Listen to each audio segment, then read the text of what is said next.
Welcome to Resilient PNT 360 and 180, where we give you a 360-degree view of a topic in 180 seconds or less.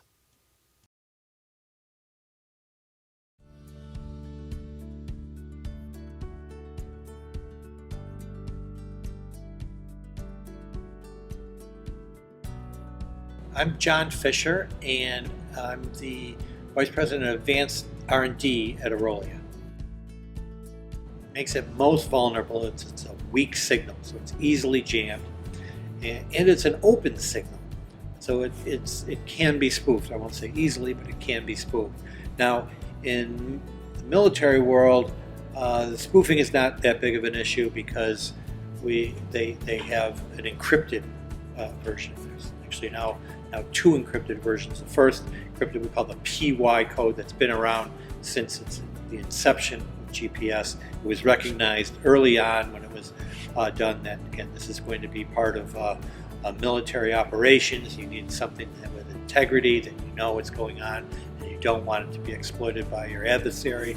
The military is also adding a new signal. In fact, it's becoming operational as we speak, M code.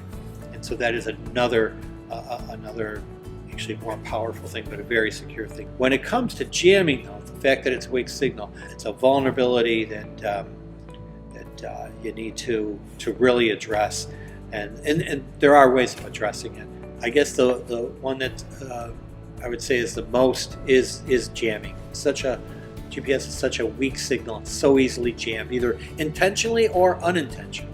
Churchill had said, "The first casualty of war is the truth," and I'll amend that and say, actually, in the battlefield, the first casualty is your RF spectrum.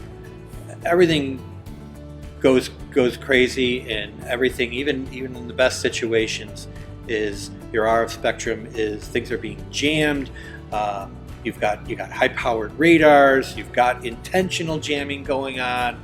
In the fog of war, you just got a lot of bad situations. The first level is, I'll start with the signal. Signals coming in start at the antenna. Most a regular commercial GPS antenna has an antenna pattern that is hemispherical. It looks at the whole sky because it's trying to look at multiple satellites, and so it has to see the whole sky. So it has a very wide thing there. That's great. It can see the satellites, but also can see any other interferer coming in.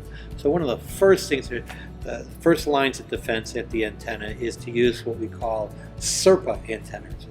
We could also do things in the receiver to filter out jamming. We have what we call narrowband jammers or sweep jammers that kind of sweep across your band.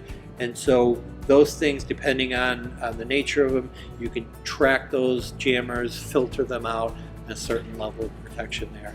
Having multiband, and now our GNSS systems, all of them are going into multiband where they have multiple frequencies.